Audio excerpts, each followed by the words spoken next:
Саламатсызбы? Жашыңыз канчада? 53'ten. 53 жашасыз. Siz мага жайында bir kurs лечения келип кеткенсиз, э? Ооба, мен жазында февралдан баштап сизге лечениеге келдим. Siz буга чейин сизге эмне деген диагноз коюлган? Меники доброкачественная кистозная болезнь деп чыккан 2015-жылы сол жак көкүрөгүмөн төшүмөн киста алдырган. Узловая кистозная мастопатия деп алдырган. Бирок кайреле маткада миома, шейкада киста деп 2016-жылы миома менен кошо маткамды алдырган. Анан быйыл жазында кайра келип онкологияда учат элем, мен кайра эмеге келсем, врачка келсем, врач мени кайра оң тарабымда пайда болуптур, размери чоң экен деп маммография жасап, анан кайра операция кылып алып салыш керек, майда жана эң көп экен, ошон чоңдорунун үчөөнү алыш керек деп жазган.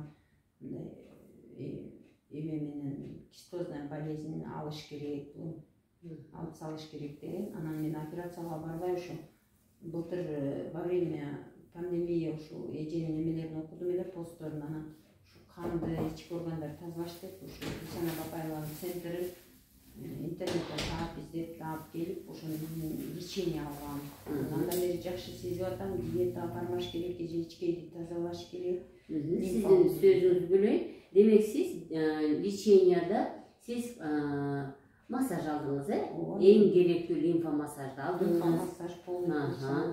Сиз мен неомугатинди методу менен перек салыңыз, сода алыңыз дедим, тамырдан буларды алдыңыз, э? Ооба, алдым.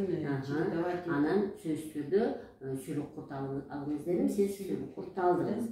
Мындан тышкары сиз угор кошунду 1 ай иштедиңиз, алтын тамырды 1 ай иштедиңиз. Анан Коротков деген бальзам бальзамдар иштеди.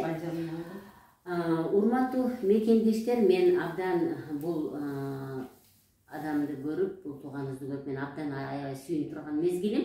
Себеби деген, мен дайым айтам да, дайым айтам. Эч качан бир метод менен адам бир оорудан чыгып кетиши кыйын да. Мен ошон үчүн дайым айтам. Сиз мен айткан муну ушу 7-8 нерсенин баарын жасаңыз, андан тышкары биздин леченияны колдонуңуз деп айтамын. Эми биздин тууганыбыз болгону гана диетаны жакшы кармай алган эмес, себеби абдан кыймылдап жакшы көп иштейм, мага деген энергия керек болот деп мен айткан буудайларды токтотпастан нандан отказ кыла албай жатат. Бирок азайтып атам дедиңиз, э? Мен азайттым, бирок токтото албайм. Нан жегенин токтото алган жокмун, бирок сүт азыктарын азайттым. Дрожжи кошулган тамактан ошо нанды токтото албай койдум. Эми мен айтайын дегеним, урматтуу мекендештер, мен азыр баягы мен айткан микроскоп, гематоскоптун негизинде канды көрүп абдан сүйүнүп турам да. Себеби деген, караңыздар, мындай кан, мынакей, караңыздар, мындай бул идеальная кровь да, идеальная кровь, бул абдан жакшы кан. Бул деген караңыздар, эритроциттер ар бири, мен да мына китебимден көрсөтөм. Мына караңыздар. Мына идеальная кровь, мына эритроциттер, видно да? Эритроциттер ар бири жалгыз жүрсө, бул идеальная кровь болот. Мынакей, караңыздар. Пожалуйста. Идеальная кровь, көз тийбесин, абдан жакшы өзүн караган, доброкачественный опухоль, кистозная форма деп ар түрдүү диагноздар коюлган. Бирок башында бир аз түшүнбөстөн гестрит дегенден гестрит салган органдар болду. Бирок ошондо дагы бул мекендешибизди мен эмнесине жакшы баа бердим, активный, пассивный эмес. Көз карашы абдан мындай жакшы жакка көз карашы көбүрөөк экен да. Ой, мен ооруп калдым, менен болду, мен ушу менен жок болот экен, анан мен ушу менен кетет экен дебестен, жок, мен деген мындай кылышым керек, мен деген изилденишим керек, мен деген көрүшүм керек деп бүт жакшы нерселерди издеп, жакшы боло турган методдорду издеген да. Мына ушуларды колдонгондон кийин мына кан абдан жакшы.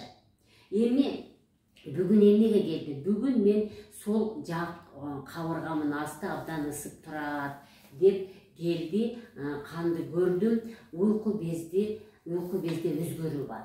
Панкреатитти күчөп келди. Эмне үчүн? Мына эмне үчүн? Себеби сиз диета кармабайсыз. Көрдүңүзбү?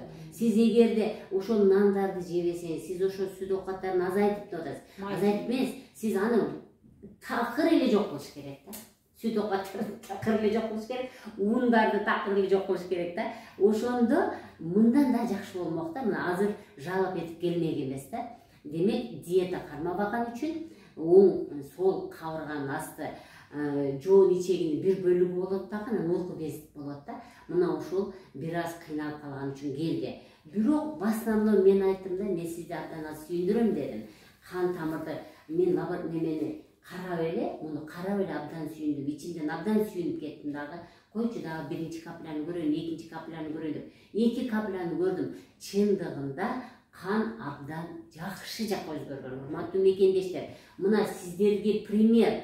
Адам ошол мен айткан ыкмаларды колдонсо эле жакшы болуп кетет. Мына ошол айткан ыкмаларды колдонгон үчүн мына идеальная кровь. Караңыздар.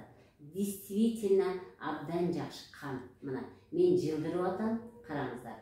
Жылдырып атам, кан абдан жакшы. Эми мунун ичинде эмне биз көрдүк? Мен простейшийлерди көрбөдүм. Простейшийлерди мен арыла албай жүрөт элем деди да. Жок, мен простейшийлерди көрбөдүм. Демек, ошол колдонгон ыкмалардын баары менен жакшы болгон. Простейшийлердин саны абдан азайып кеткен. Азыр бул жакта туздар калган, анан бир аз паразиттер калган. Абдан көп туз турат. Эмне үчүн? Өт менен уйку без өзүнүн согун менен өтүн толук куйбай атат биринчиден. Анан диетаны кармабай атат да. Ошо керексиз нерсени жегенде өт менен уйку без бүгүн эртип берет. Анан ошол эле нерсени кайра эртең жесе эле, эртең дагы эртип берем деп кыйнала берет да. Ошон үчүн мен диетаны 4 күндө бир беремин. 4 күндө бир ар түрдүү тамак жеңиз деп берем да. Мына эмне деп айтат элем, урматтуу тууганым, абдан жакшы. Кана эми биздин ар бир кыргызстандык сизге окшоп пассивный болбосо активный болуп айткан нерсени аткарса, кровь идеальный болот да. Мына урматтуу мекендештер, мен сиздерге ар бириңиздерге мына ушундай кандын составы ушундай болуусун каалап кетемин. Ар бириңиздерге активдүүлүктү каалайм. Ар бириңиздерге ушу мен айткан ыкмаларды колдонуңуздар деп айтмакмын. Жакшы болду, абдан жакшы. Эми сиз дагы бир курс лечение алыңыз. Муну менен токтотуп койсоңуз, кайрадан мурунку абалга келиш жаман болуш бир паста дейт. Жакшы болуш аста-аста дейт. Мына биздин тууганыбыз февралдан бери аста-аста жакшы болуп, абдан жакшы состоянияга келип алган. Эми сиз тамакты жөндөгөнгө аракет кылыңыз. Тамакты жөндөп, мен айткан нерселерди жебестен 4 күндө бир тамакты өзгөртүп туруңуз. Ден соолук каалаймын. Рахмат.